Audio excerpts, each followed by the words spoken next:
وقال النبی صلی اللہ علیہ وسلم الکیس من دان نفسہ وعمل لما بعد الموت۔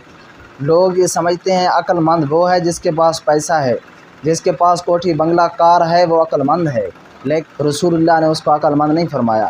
آپ نے فرمایا عقل مند وہ ہے جو موت سے پہلے آگے والی زندگی کے لیے اچھے عمل کر لے، آگے کی زندگی کی تیاری موت سے پہلے، مرنے سے پہلے کر لے۔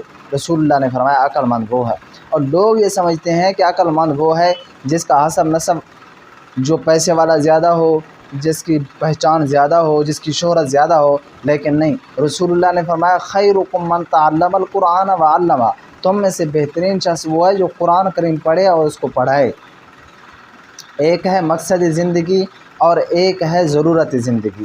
ضرورت زندگی تو کھانا کمانا، یہ ضرورت زندگی ہے، لیکن مقصد زندگی یہ نہیں ہے۔ لوگوں نے بس مقصد ہی اسی کو بنا لیا، بس کھانا کمانا، کوٹھی بنگلہ کار، اس کو لوگوں نے مقصد بنا لیا۔ یہ مقصد زندگی نہیں ہے۔ مقصد زندگی اللہ کو راضی کرنا ہے۔ ضرورت زندگی معاشیات، کھانا پکانا، یہ جو ہے نا، یہ ضرورت زندگی ہے۔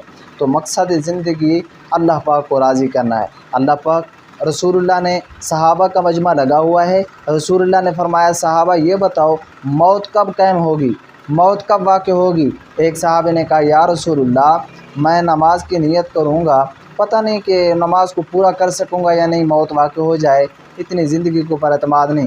ایک صحابی نے کہا یا رسول اللہ صبح رات کو سویا، نہیں پتہ کہ صبح کو جاگ سکوں گا یا نہیں، زندگی اتنی مختصر ہے۔ تو آپ صلی اللہ علیہ وسلم نے فرمایا میری زندگی کی مثال ایسے ہے، میں مسافر ہوں دنیا کے اندر، ایسے مثال آپ نے دی ہے کہ میں نے نماز شروع کی ہے اور میں نے ایک طرف سلام پھیرا، مجھے نہیں معلوم کہ بائیں طرف سلام پھیر سکوں گا یا نہیں پھیر سکوں گا، زندگی اتنی مختصر ہے۔ اللہ پاک موت سے پہلے موت کی تیاری کرنے کی توفیق عطا فرمائے۔